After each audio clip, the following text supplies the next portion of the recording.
പ്രിയപ്പെട്ടവരെ, ഇന്ന് നമ്മൾ നോക്കുന്നത് കോൺട്രാക്റ്റ് കോസ്റ്റിങ്ങിലെ ചില പ്രധാനപ്പെട്ട ഏരിയകളാണ്. കോൺട്രാക്റ്റ് കോസ്റ്റിങ്ങിലെ ഏറ്റവും പ്രധാനപ്പെട്ട ഒന്നാണ് ഇൻകംപ്ലീറ്റ് കോൺട്രാക്റ്റിൻ്റെ പ്രോഫിറ്റ് കാൽക്കുലേറ്റ് ചെയ്യുക എന്നുള്ളത്. ഇവിടെ ശ്രദ്ധിക്കേണ്ടത് എന്താ വെച്ചാൽ, നമുക്കറിയാം ഇപ്പോൾ ഒരു കോൺട്രാക്റ്റ് എന്ന് പറയുമ്പം വലിയ ബിൽഡിങ്ങുകൾ, ബ്രിഡ്ജുകളൊക്കെ ആകുമ്പം 3 വർഷം 4 വർഷമൊക്കെ എടുക്കും. അപ്പോൾ ഓരോ വർഷവും കോൺട്രാക്റ്റ് അക്കൗണ്ട് തയ്യാറാക്കുകയും ആ വർക്ക് കംപ്ലീറ്റ് അല്ലെങ്കിലും, നമുക്കറിയാം ഒരു വർക്ക് കംപ്ലീറ്റ് ആവാൻ 2, 3, 4 വർഷങ്ങളൊക്കെ എടുക്കും. പക്ഷേ വർക്ക് കംപ്ലീറ്റ് ആയിട്ടില്ലെങ്കിലും ഓരോ വർഷവും അതിൻ്റെ പ്രോഫിറ്റ് കാൽക്കുലേറ്റ് ചെയ്യണം. അതാണ് നമ്മൾ പ്രോഫിറ്റ് ഓൺ ഇൻകംപ്ലീറ്റ് കോൺട്രാക്റ്റ് എന്ന് പറയുക.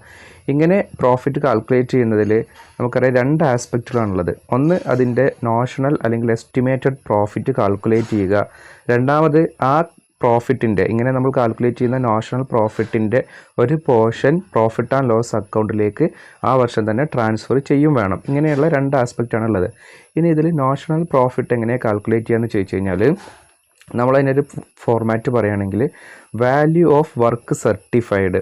ഇവിടെ വർക്ക് സർട്ടിഫൈഡും വർക്ക് അൺസർട്ടിഫൈഡും ഉണ്ട്. അതായത് ഇപ്പോൾ വർക്ക് കംപ്ലീറ്റഡ് ആയി, ഇപ്പോൾ 2 നിലേൻ്റെ വീടാണെങ്കിൽ 1 നില കംപ്ലീറ്റ് ആയി. ശരിക്കും 1 നില കംപ്ലീറ്റ് ആയാലും എൻജിനീയേഴ്സ് അല്ലെങ്കിൽ സൂപ്പർവൈസേഴ്സ് വന്നിട്ട് അത് ഏകദേശം എത്രത്തോളം കംപ്ലീറ്റ് ആയി, വീടിൻ്റെ 50% അല്ലെങ്കിൽ 75% അല്ലെങ്കിൽ 25% എന്ന് സർട്ടിഫൈ ചെയ്യുന്നതാണ്. സൂപ്പർവൈസർ അല്ലെങ്കിൽ എൻജിനീയർ സർട്ടിഫൈ ചെയ്യുന്നതിനെയാണ് വർക്ക് സർട്ടിഫൈഡ് എന്ന് പറയുന്നത്. അപ്പോൾ അവിടെ ഇതിൽ നമ്മൾ ഫോർമാറ്റിൽ പറയുന്നത്, നാഷണൽ പ്രോഫിറ്റ് കാൽക്കുലേറ്റ് ചെയ്യുന്നത് വാല്യൂ ഓഫ് വർക്ക് സർട്ടിഫൈഡ് എന്നുള്ളതിൻ്റെ amount add cost of work not yet certified. അതായത് ഇതുവരെ സർട്ടിഫൈ ചെയ്യാത്ത വർക്കിൻ്റെ കോസ്റ്റ് എന്ന് പറഞ്ഞു കഴിഞ്ഞാൽ വർക്ക് കഴിഞ്ഞിട്ടുണ്ട് പക്ഷേ സർട്ടിഫൈഡ് ചെയ്തിട്ടില്ല, ആ കോസ്റ്റ് അതിലേക്ക് ആഡ് ചെയ്യുന്നു. Then less cost work to date, ഇതുവരെയുള്ള വർക്കിൻ്റെ കോസ്റ്റ് അത് നമ്മൾ മൈനസ് ചെയ്യുന്നു. ഇങ്ങനെ ചെയ്യുമ്പോൾ നമുക്ക് കിട്ടുന്ന എമൗണ്ടാണ് നാഷണൽ പ്രോഫിറ്റ് എന്ന് പറയുന്നത്. ഒന്നുകൂടി നോക്കാം. Value of work certified, then less cost of work not yet certified, അതായത് വർക്ക് സർട്ടിഫൈ ചെയ്യാത്തതിൻ്റെ കോസ്റ്റ് അതിലേക്ക് ആഡ് ചെയ്യുക. ആ എമൗണ്ടിൽ നിന്ന് ഇതുവരെയുള്ള വർക്കിൻ്റെ കോസ്റ്റ് ലെസ് ചെയ്താൽ കിട്ടുന്നതാണ് നാഷണൽ പ്രോഫിറ്റ് എന്ന് പറയുന്നത്. ഇനി അതല്ല, നമുക്ക് തരുന്ന ക്വസ്റ്റ്യനിൽ എസ്റ്റിമേറ്റഡ് പ്രോഫിറ്റാണ് കാൽക്കുലേറ്റ് ചെയ്യേണ്ടതെന്നുണ്ടെങ്കിൽ നമുക്ക് തന്ന ഇൻഫർമേഷനിൽ കോൺട്രാക്റ്റ് പ്രൈസ് ഉണ്ടാവും. ആ കോൺട്രാക്റ്റ് പ്രൈസിൽ നിന്ന് നമ്മൾ എന്ത് ചെയ്യുക, total cost already incurred less ചെയ്യുക. ഇതുവരെ നമുക്ക് വന്ന കോസ്റ്റ് ലെസ് ചെയ്യുക, ടോട്ടൽ കോസ്റ്റ് ലെസ് ചെയ്യുക.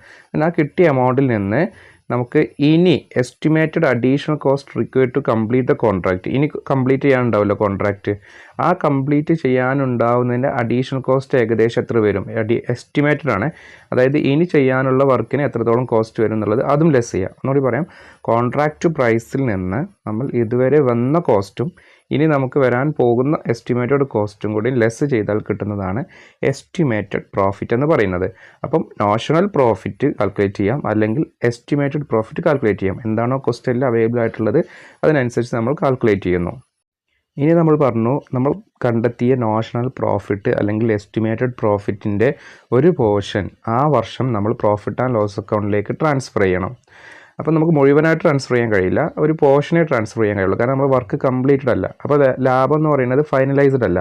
അപ്പോൾ അതുകൊണ്ട് തന്നെ നമ്മൾ കണ്ടെത്തിയ പ്രോഫിറ്റിൻ്റെ, നാഷണൽ പ്രോഫിറ്റിൻ്റെ അല്ലെങ്കിൽ എസ്റ്റിമേറ്റഡ് പ്രോഫിറ്റിൻ്റെ ഒരു പോർഷനാണ് നമ്മൾ ട്രാൻസ്ഫർ ചെയ്യുന്നത്.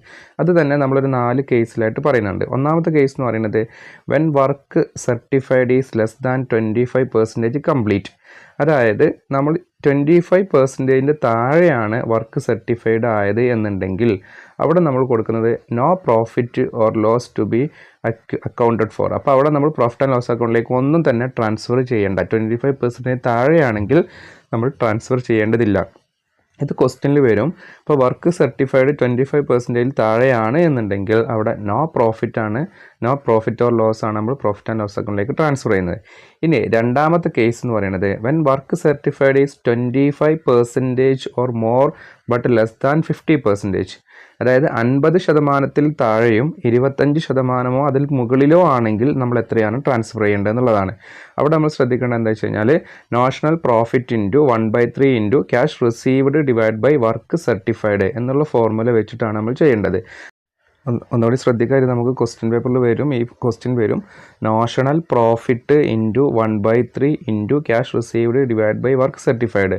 നാഷണൽ പ്രോഫിറ്റ് എന്നാൽ നമ്മൾ കണ്ടെത്തിയ എസ്റ്റിമേറ്റഡ് പ്രോഫിറ്റ് അല്ലെങ്കിൽ നാഷണൽ പ്രോഫിറ്റ് ഇൻറ്റു 1/3 ആണ് അവിടെ ഓർത്ത് വെക്കേണ്ടത്, ഇൻറ്റു ക്യാഷ് റിസീവ്ഡ്, നമുക്ക് ഇതുവരെ തന്ന ക്യാഷ്, അതായത് കോൺട്രാക്ടർക്ക് കിട്ടിയ cash received divided by work certified. ഇതാണ് അതിൻ്റെ ഫോർമുലയായിട്ട് വരുന്നത്. ഇതെന്ന് പറയുന്നത് 25% മുകളിലും 50% താഴെയും. അതാണ് ആ ഒരു കേസിലാണ് നമ്മൾ ഇത് വരുന്നത്. 25% ആൻഡ് 25% മുകളിൽ കേട്ടോ, അത് പക്ഷേ 50% താഴെ. ഇനി അടുത്ത കേസ് നമ്മൾ പറയുന്നത് എന്താ വെച്ചാൽ വർക്ക് സർട്ടിഫൈ ചെയ്തത് 50% മുകളിലും, 50% അതിന് മുകളിലോ പക്ഷേ 90% താഴെയോ ആണെങ്കിൽ നമ്മൾ എങ്ങനെയാണ് കാൽക്കുലേറ്റ് ചെയ്യുക? അവിടെ notional profit into 2/3 into cash received divide by work certified. നമ്മൾ മുന്നേ പറഞ്ഞ അതേ ഫോർമുല തന്നെയാണ്. ഇവിടെ 1/3 എന്നുള്ളത് എത്രയാവും? 2/3 ആയിട്ട് മാറും. Notional profit into 2/3 into cash received divide by work certified. അപ്പോൾ ഇവിടെ ഓർത്ത് വെക്കേണ്ടത് 2/3 ആണ് വരിക, 2/3. ഇനി മൂന്നാമത്തെ കേസ് എന്ന് പറയുന്നത് when the contractor estimates the profit, അതായത് ഇവിടെ നമുക്ക് മൊത്തമായിട്ട്, അതായത് 90% മുകളിലാണ് വരുന്നത് എന്നുണ്ടെങ്കിൽ estimated profit into work certified divide by contract price. ഇങ്ങനെയാണ് നമ്മൾ നോക്കേണ്ടത്. അപ്പോൾ അവിടെ estimated profit into work certified divide by contract price ആണ് കാൽക്കുലേറ്റ് ചെയ്യേണ്ടത്.